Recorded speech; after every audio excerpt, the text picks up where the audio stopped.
नमस्कार. लीनाचे स्वयंपाकघरमध्ये मी लीना आपलं स्वागत करते. आज या स्वयंपाकघरात तुम्हाला हॉटेलसारखं मटार पनीर घरी कसं बनवायचं हे पाहायला मिळणार आहे.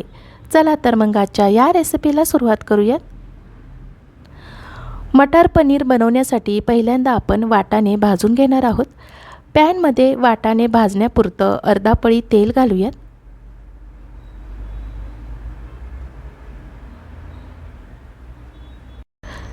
तेल आपलं गरम झालेले आहे.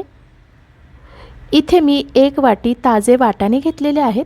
वाटाणे घालूया. गॅसच्या कमी आचेवर वाटाणे 2 ते 3 मिनिटे भाजून घेऊयात. भाजून घेतल्यामुळे वाटाण्याचा उग्र वास कमी होईल आणि ग्रेव्हीमध्ये घातले की ते लगेच शिजतील. मोठ्या आचेवर वाटाणे भाजायचे नाहीयेत, तेलातून ते उडतात.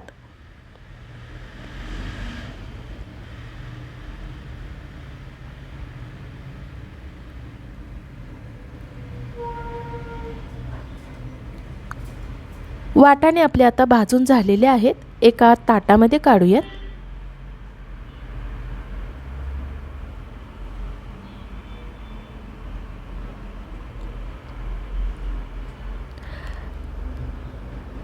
इथे मी 150 ग्रॅम ताजे पनीर घेतलेले आहे. पनीरचे असे चौकोनी आकार होतील असे कापून घेतलेले आहेत. तेल कमी वाटत आहे म्हणून पनीर भाजण्यापुरतं आणखीन तेल घालूया. तेल गरम झाल्यावर पनीरचे तुकडे घालूया.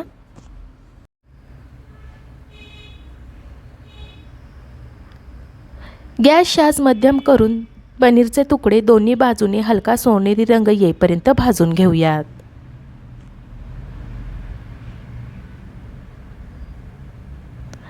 पनीर आपलं दोन्ही बाजूनी छान हलका सोनेरी रंग येईपर्यंत भाजून झालेले आहेत. भाजलेलं पनीरसुद्धा आपण एका ताटामध्ये काढून घ्यायचं आहे. आता आपण पुढची क्रिया करायला घेऊयात. कढईमध्ये 2 पळी तेल घालूयात. तेल चांगलं गरम झालं की याच्यामध्ये 1 टीस्पून जिरे घालूया. जिरे उमललेले आहे. इथे मी 3 मध्यम आकाराचे कांदे एकदम बारीक चिरून घेतलेले आहेत. कांदा घालूया.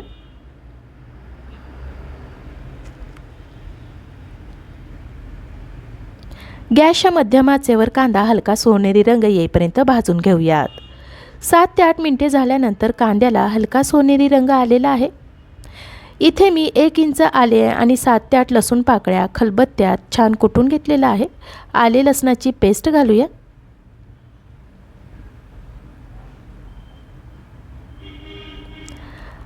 आले लसणाची पेस्ट कच्ची चव जाईपर्यंत भाजून घेऊयात.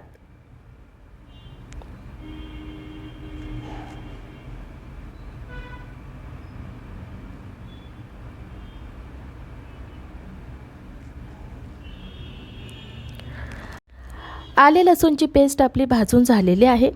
इथे मी 10 ते 12 काजू, 4 मध्यम आकाराचे पिकलेले टोमॅटो, 4 बेडगी मिरची मिक्सरमध्ये वाटून पेस्ट तयार करून घेतलेली आहे. तयार केलेली ही पेस्ट आपण घालूया.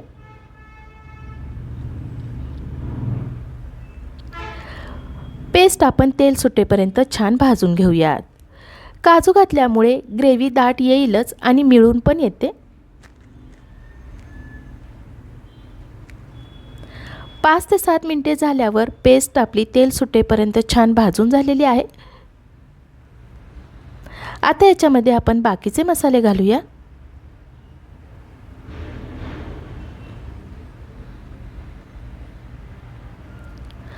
अर्धा टीस्पून हळद, अर्धा टीस्पून लाल तिखट. लाल तिखट तुम्ही तुमच्या आवडीप्रमाणे कमी किंवा जास्त करू शकता. बेडगी मिरची पावडर घातल्यामुळे ग्रेव्हीला लाल रंग येईल पण तिखटपणा येत नाही. 2 टीस्पून धने पावडर, 1 टीस्पून जिरे पावडर, 1 टेबलस्पून किचन किंग मसाला घालूया. आता हे मसाले आपण 15 ते 20 सेकंद परतून घेऊया. किचन किंग मसाल्याऐवजी तुम्ही 1 टीस्पून गरम मसालासुद्धा घालू शकता.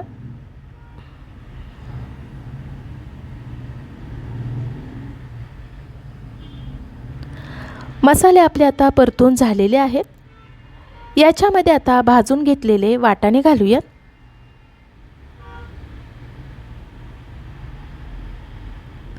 मिक्स करूया. वाटाणे आपण थोडा वेळ तेलात भाजून घेतल्यामुळे ते लवकर शिजणार आहेत. ग्रेव्हीमध्ये वाटाणे आपले चांगले मिक्स करून झालेले आहे। आता याच्यामध्ये आपण 1 ग्लास कडकडीत गरम केलेले पाणी घालूया।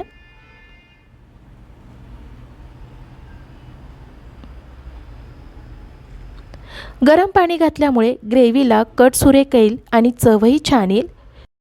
ग्रेव्ही तुम्हाला किती दाट किंवा पातळ हवी आहे त्याप्रमाणे तुम्ही गरम पाणी घालायचं आहे। मिक्स करून घेऊया।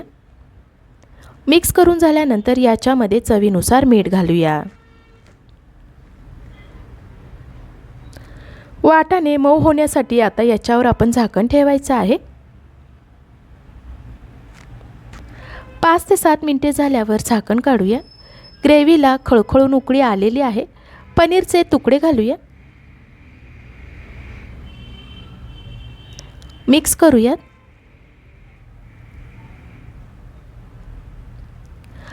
पनीरचे तुकडे मसाल्यामध्ये मुरावेत म्हणून गॅसची आच कमी ठेवून याच्यावर परत आपण झाकण ठेवूया।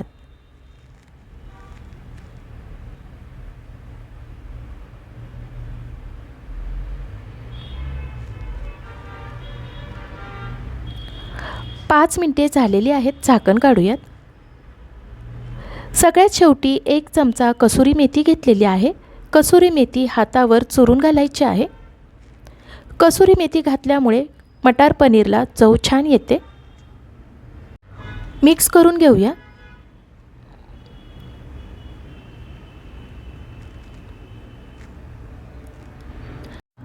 मिक्स करून झाल्यावर कसुरी मेथीची चव ग्रेव्हीमध्ये येण्यासाठी 4 ते 5 मिनिटे याच्यावर झाकण ठेवूया।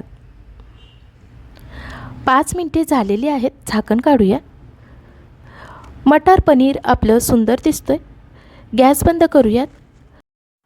गरम गरम मटार पनीर चपाती, नान, रोटी, साधा राईस किंवा जीरा राईस सोबत खाण्यासाठी तयार झालेला आहे। मला आशा आहे आजच्या या रेसिपीची तुम्हाला थोडीफार मदत झाली असेल। आजची ही रेसिपी तुम्हाला आवडली असेल तर लीनाचे स्वयंपाकघर या यूट्यूब चॅनलला सबस्क्राईब जरूर करा। धन्यवाद।